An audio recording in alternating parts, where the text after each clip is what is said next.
If the president follows through on his threat to punish Indiana because they refused to do the president's bidding and push through a mid-cycle redistricting effort with gerrymandered seats, that type of retribution is as offensive to me as the other types we're talking about, and it will be important to make a bipartisan stand that says this is not how we operate. We have work to do in the United States of America to make sure that the agenda and the mode of operating of this Trump administration is a Listen carefully to what you just heard, because this is the clarion call for every single person who cares about the survival of democracy in America. And I promise you by the end of this commentary you will understand why this moment represents nothing less than the complete and total unraveling of the constitutional order that has held this republic together for 2.5 centuries. And believe me when I tell you that what Colorado Attorney General Phil Weiser just laid bare for us is not some abstract legal squabble over redistricting technicalities, but rather the smoking gun evidence of a president who has embraced the Viktor Orban playbook with both hands and is now deploying it against his own citizens with a level of brazenness that should terrify anyone who has ever studied how democracies die. Weiser considers Trump's disaster relief denials to be part of a retribution campaign for Colorado's incarceration of Tina Peters and the state's mail-in voting system, and what we're witnessing right now in real time, Trump and his allies threatening primary challenges and withholding funding from districts that refuse to bend the knee to his authoritarian demands to gerrymander congressional maps in the middle of the decade, which is an unprecedented assault on the most basic principle of representative government. This rare and stunning instance of elected Republicans rebuking Trump came after he pressured Indiana lawmakers for months to pass new district lines. And when I say pressured, I mean at least 12 elected Republicans in the state faced violent threats and swatting attempts, which are terroristic tactics where false reports are made to trigger frightening police responses. And you need to understand that one state senator had his front door broken down and weapons pointed at him after a false police report that he'd murdered his wife and child, while another lawmaker received a pipe bomb threat at his home. And this is happening in America in December 2025, because a president decided that winning 2 additional House seats was worth unleashing a campaign of terror against his own party members, who dared to listen to their constituents. This is the authoritarian playbook executing in real time, and we need to name it for what it is because Heritage Action posted that Trump should make good on his threat to cut Indiana's funding, writing roads will not be paved, guard bases will close, and one state senator said he received comments from Washington that if he didn't support redistricting, there would be consequences in terms of constituent funding, particularly for Purdue University SNAP programs and Medicaid funding, which is the textbook definition of extortion, executed through the machinery of the federal government. Now here's where this gets absolutely apocalyptic in its implications for the future of American democracy, and I want you to really absorb this because Stephen Levitsky, a professor of government at Harvard and co-author of How Democracies Die, says we've slid into some form of authoritarianism. A survey of more than 500 political scientists finds that the vast majority think the United States is moving swiftly from liberal democracy toward some form of authoritarianism, and these are not hysterical partisan operatives. These are scholars who have devoted their entire careers to studying the warning signs of democratic collapse, and they are sounding the alarm bells with unprecedented urgency. Trump's nationwide campaign to force Republican-controlled states to redraw congressional maps mid-decade is an unprecedented authoritarian intervention into state politics, and what makes this particularly sinister is that the Supreme Court's conservative majority allowed Republicans' new congressional map in Texas to move ahead, despite a lower court finding that it was racially gerrymandered, and the map could yield 5 more seats for the GOP, which means the judicial backstop that's supposed to protect minority voting rights has been completely dismantled by a partisan supermajority that Trump himself helped install. But wait, because it gets so much worse, and I need you to understand the full scope of what's happening here, because Indiana is just one battlefield in a much larger war, and beginning in July 2025, several states have redrawn or are in the process of redrawing their congressional districts, marking one of the largest coordinated attempts to redraw congressional districts between decennial censuses in modern American history, and the redistricting began when Texas gerrymandered its congressional map to benefit Republicans at the behest of President Donald Trump, and what we're seeing is 9 more seats that Republicans believe they can win, and 6 more seats that Democrats think they can win, putting the GOP up by 3. But the asymmetry here is crucial, because Republicans control more legislatures around the country than Democrats, and some states that Democrats control have legal barriers to partisan gerrymandering or laws requiring that special commissions draw the lines, which means this is a fundamentally rigged game where one side is playing by the rules of democracy and the other side has decided that power maintenance justifies any tactic, no matter how destructive to the constitutional order. And here's the connection that everyone needs to see, because what Trump is doing with redistricting is exactly what he's doing with federal funding across the board, and it's all part of the same authoritarian strategy. Weiser considers Trump's disaster relief denials to be part of a retribution campaign, and he said this administration is a threat to the rule of law, and we've got to address this concern with every tool we can. And the evidence is overwhelming, because Trump has recently approved disaster declarations for Alaska, North Dakota, Nebraska, and the Leech Lake Band of Ojibwe in Minnesota, and denied declarations for Vermont, Illinois, Maryland, and Colorado, and the approvals and denials mostly follow the results of the 2024 election, with almost all states that received declarations going for Trump and all that have not going for Kamala Harris, which is the literal weaponization of federal disaster relief to punish states that voted against him and reward states that voted for him. This is not governance. This is a protection racket, and Weiser has filed 48 cases against the Trump administration, because that's how many times in just months Trump has violated the Constitution or exceeded his legal authority, and we're talking about systematic assault on the rule of law. Let me break down for you exactly how comprehensive this authoritarian agenda has become, because Colorado joined lawsuits against the Trump administration for threatening to withhold money for transportation projects and emergency services if states don't follow guidance for his immigration crackdown, and the Trump administration has not been subtle in its desire to use federal funding for political punishment, whether threatening to cut off grants to sanctuary cities to block financial assistance to states that push back against the president's demands, or to freeze all federal grants and loans for social services across the country, and the scale of this is breathtaking because a week into his second administration, Trump attempted to freeze trillions of dollars in federal grants and loans that fund a vast array of critical services already approved by Congress, which is a direct assault on the constitutional principle of separation of powers, since Congress, not the president, controls the purse strings. Now I want you to think about what this means when we connect it back to what Weiser said in that clip, because he's warning about making sure that Trump's authoritarian style of governance is treated as a dangerous historical aberration, not the new norm. And the reason that's so crucial is because America is on the cusp of competitive authoritarianism, and the Trump administration has already begun to weaponize state institutions and deploy them against opponents, and competitive authoritarianism is the political science term for a system that maintains the facade of democratic elections while systematically rigging the game through control of state institutions, media suppression, and the persecution of opposition figures. Anti-terrorism legislation passed in November 2024 empowers the Treasury Department to withdraw tax-exempt status from any organization it suspects of supporting terrorism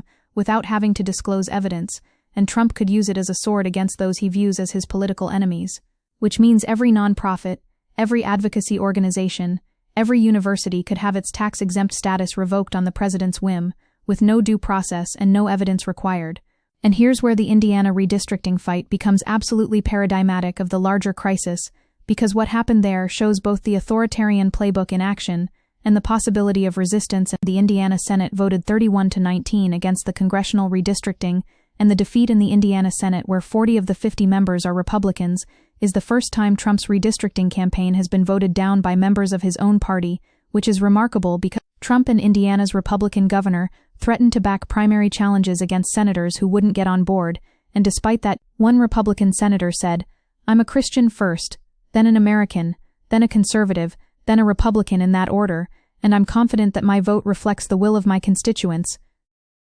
which is exactly the kind of moral courage we need from elected officials, but which has been systematically terrorized out of the Republican Party through threats of violence, primary challenges, and the loss of federal funding. Because let's be absolutely clear about what Trump was threatening here. And Heritage Action posted that President Trump should make good on his threat to cut Indiana's funding, writing, "Roads will not be paved, guard bases will close," and when a Republican state senator was asked about this, the policy said, "I don't think he can do it, because the roads are formulary, and entitlement programs like SNAP and Medicaid, well, those are federal entitlements, I don't think you can unfund those." But the terrifying thing is that whether or not Trump can legally do it is almost beside the point, because the threat itself is designed to create a chilling effect, and the Trump administration wants state and local leaders to panic at the idea of losing funding, but legal precedent, constitutional law significantly limit the president's authority, and the courts have consistently ruled that the executive branch cannot strong-arm states and cities into compliance by weaponizing federal dollars, which means we have the legal tools to fight back, but only if we have the political will to use them. Now I want to talk about the historical parallel that should be keeping every American awake at night, because Princeton's Chappelle says this is reminiscent of Hungary under Prime Minister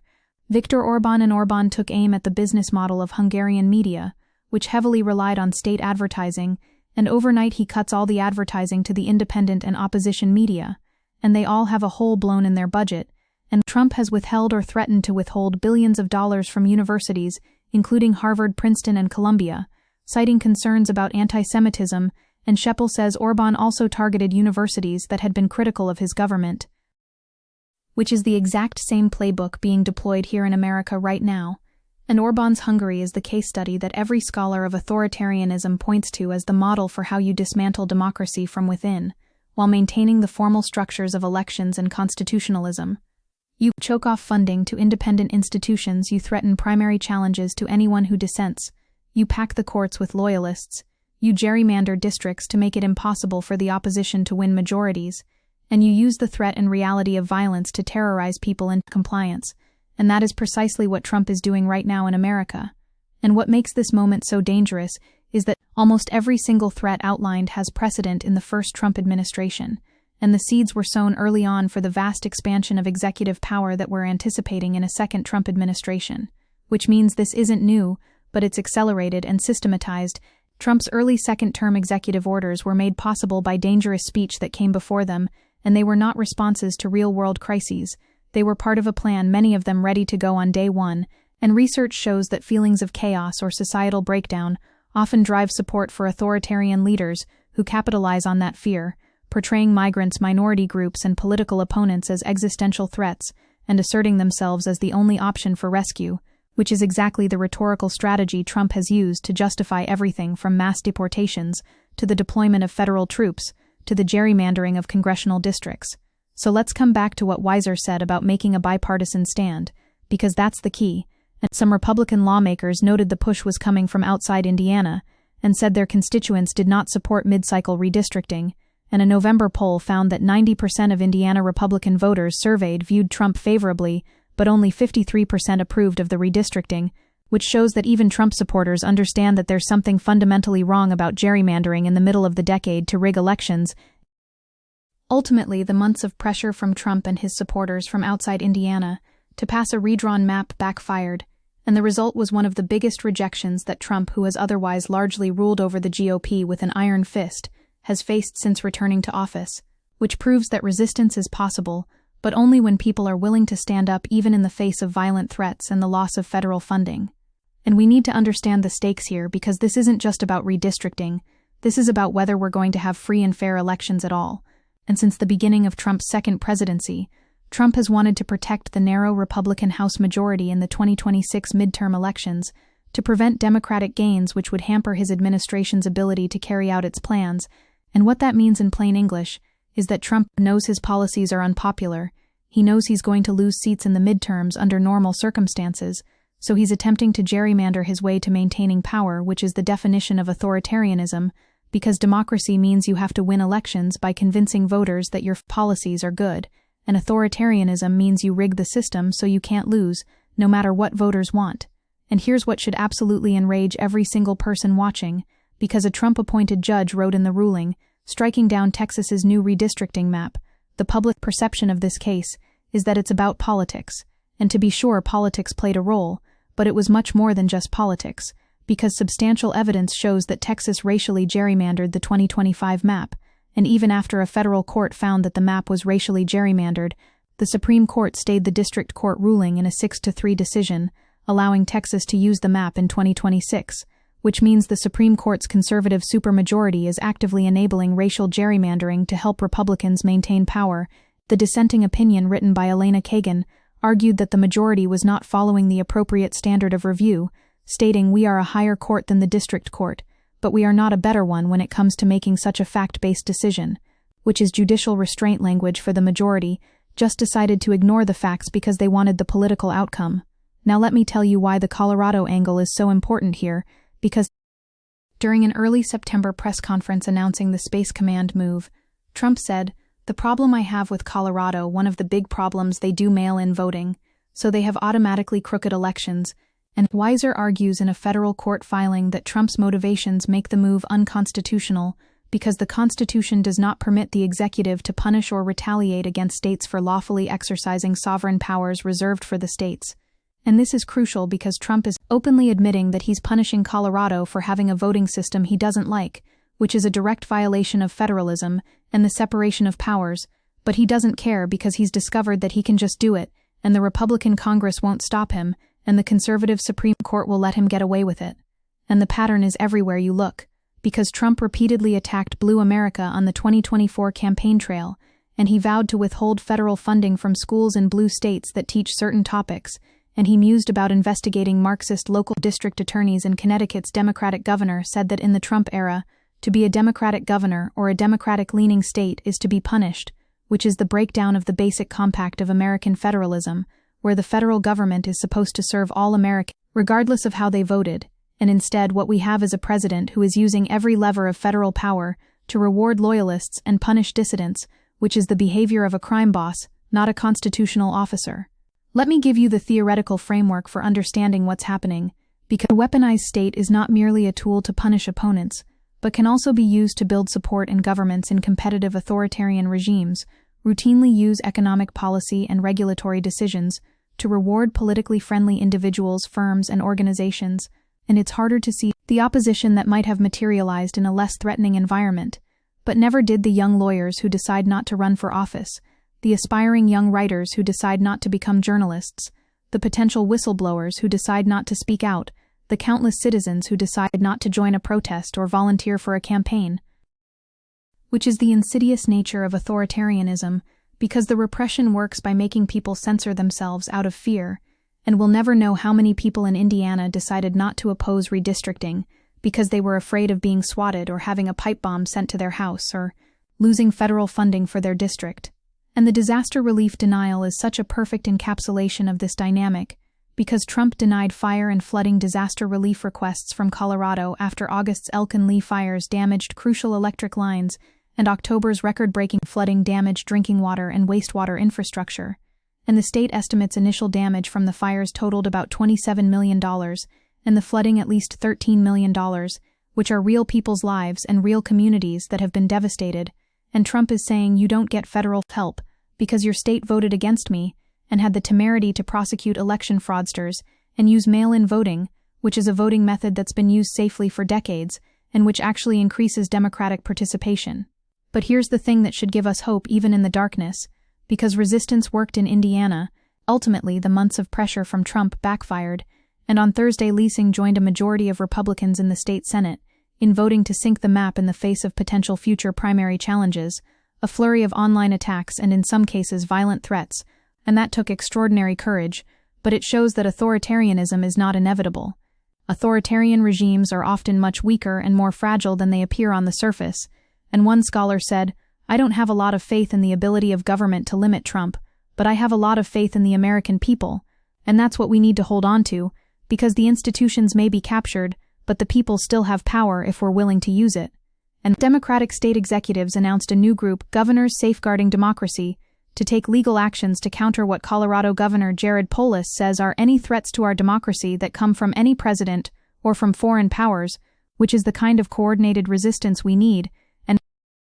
state officials said in their filing that drawing bright lines between state work and the federal government's work is expressly guaranteed in the 10th Amendment, which ensures that powers not specifically given to the federal government should belong to the states or the people, and the doctrine preserves the balance of power between the federal government and the states, and this is the constitutional architecture that we have to defend, because it's all that stands between us and complete authoritarian consolidation. So let me bring this home with the urgency it deserves, because what Weiser is warning about when he says we have work to do to make sure Trump's mode of operating is a historical aberration is that we are at an inflection point, and the decisions we make right now in 2025 and 2026 will determine whether American democracy survives. Experts predict a 19.2% four-year likelihood of democratic breakdown in the United States, which means 1 in 5 chance that this doesn't hold, and those are terrifying odds, and Trump discovered during his first term that he could leverage the pardon power to induce witnesses against him into silence. And in a second term, he has indicated he would further abuse pardons to incite political violence,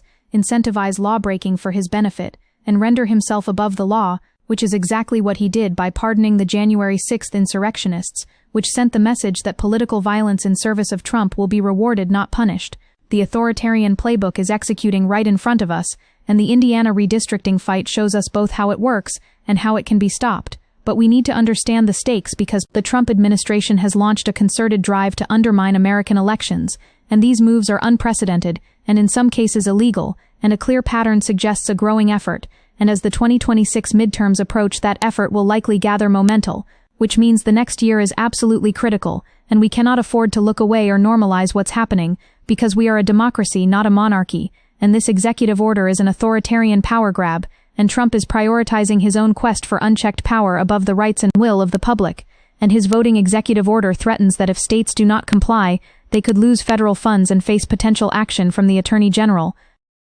which is the use of federal power to coerce states into compliance with election rules designed to suppress Democratic votes. This is it, this is the moment, and Weiser is right that we need bipartisan resistance, because this isn't about left versus right, this is about democracy versus authoritarianism, and every single Republican state senator in Indiana who voted against redistricting, despite the threats, despite the intimidation, despite Trump's fury, understood that, and they put their oath to the Constitution above their loyalty to a would-be autocrat, and that's what we need from everyone in positions of power right now, and we need citizens to support them when they do it, because the pressure is immense, and the threats are real, and people need to know that standing up to authoritarianism won't cost them everything. We need attorneys general like Phil Weiser filing lawsuit after lawsuit to constrain illegal executive action. We need governors building coalitions to resist federal overreach. We need state legislators refusing to gerrymander even when the president demands it. We need courts that will uphold the Constitution even when it's politically inconvenient. And we need citizens who will vote and organize and protest and resist at every level. Because that's how you stop authoritarianism, not through one dramatic confrontation, but through 1,000 small acts of courage and principle and democratic faith. The fight for American democracy is happening right now, in redistricting battles and disaster relief decisions and federal funding threats, and we either win this fight or we lose the republic, and those are the stakes, and anyone who tells you otherwise is either lying or not paying attention.